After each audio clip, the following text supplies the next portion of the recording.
बिस्मिल्लाहिर्रहमानिर्रहीम। अस्सलामु अलैकुम।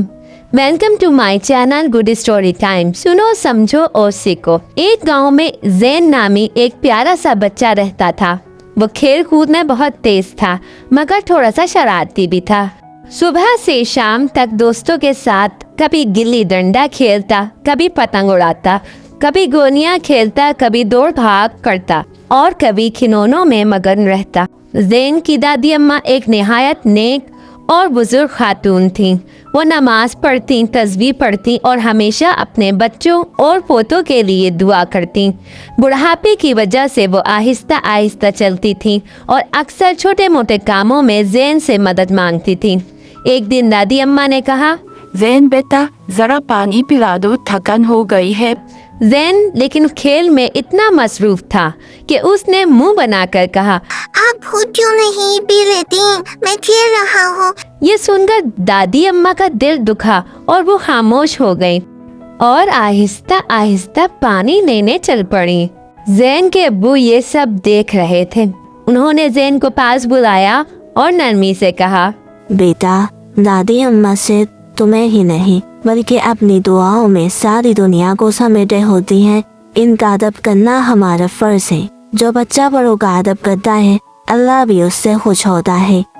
जैन का दिल पिघल गया। वो दौड़कर दादी अम्मा के पास गया, उनका हाथ पकड़ा और बोला, दादी अम्मा, मुझे माफ कर दे।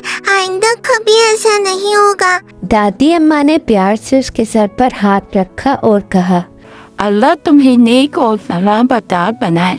उस दिन के बाद जैन ने अपना रवैया बदल लिया। अब वो दादी के काम खुद करने लगा। कभी उनके लिए पानी लाता, कभी तस्बीह पकड़ा देता, कभी उनके पाँव दबाता, कभी लाठी लाकर देता, कभी उन्हें दवा खिलाता, कभी उनके लिए चारपाई पर तकिया सीधा करता और कभी ढेरों बातें करता। एक दिन खेल के दौरान उसके दोस्तों ने कहा, जैन आओ खेलते हैं। जैन ने मुस्कुराकर कहा, मैं खेलूंगा जरूर, मगर पहले दादी अम्मा को दवाई दे दो, फिर आऊंगा। दोस्तों ने हैरानी से पूछा, तुम अपनी दादी अम्मा की इतनी खिदमत क्यों करते हो? जैन ने फखर से जवाब दिया, अब्बू ने बताया है कि जो बच्चे बड़ों का अदब करते हैं, अल्लाह उनसे खुश होता है और सब लोग उन पर भरोसा करते हैं।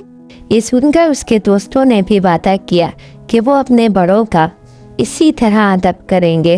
दादी अम्मा ने खुश होकर जैन को दुआ दी, बेटा, तुम्हारी यही आदत तुम्हें कामयाब बनाएंगी।